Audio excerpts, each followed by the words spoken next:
রাজশাহী বিশ্ববিদ্যালয়ে হয়েছে। রাজশাহী বিশ্ববিদ্যালয়েও আমরা জামাতকে আসতে দেব না, এই ইসলামী ছাত্র শিবির হতে দেব না, মারামারি হয়েছে ইত্যাদি। এবং মারামারিতে তো সবসময় জামাতের বিরুদ্ধেই পত্রপত্রিকা লিখছে, কিন্তু তারপরেও একটু একটু করে ইসলামী ছাত্র শিবির গ্রো করেছে এবং রাজশাহী বিশ্ববিদ্যালয়েও ইসলামী ছাত্র শিবিরের দখলে চলে গেছিল। এই ঘটনাগুলো কেন ঘটেছে এইটা বিচার করা দরকার। আমি শুধু সংক্ষেপে এই কথা বলবো যে 1980-র দশক থেকে বাংলাদেশ পরিচালিত হচ্ছে নিও লিবারালিজমের আদর্শ। মার্গারেট থ্যাচার ব্রিটেনের প্রাইম মিনিস্টার, রেগান ইউএস এর রাষ্ট্রপতি।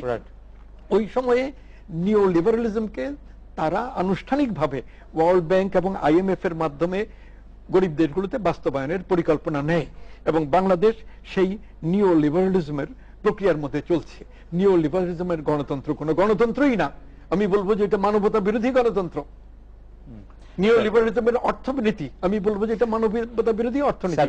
এইটার ভিতরে এরশাদ ঢুকেছেন, এটার ভিতরে খালেদা জিয়া ঢুকেছেন, এটার ভিতরে হাসিনা ঢুকেছেন।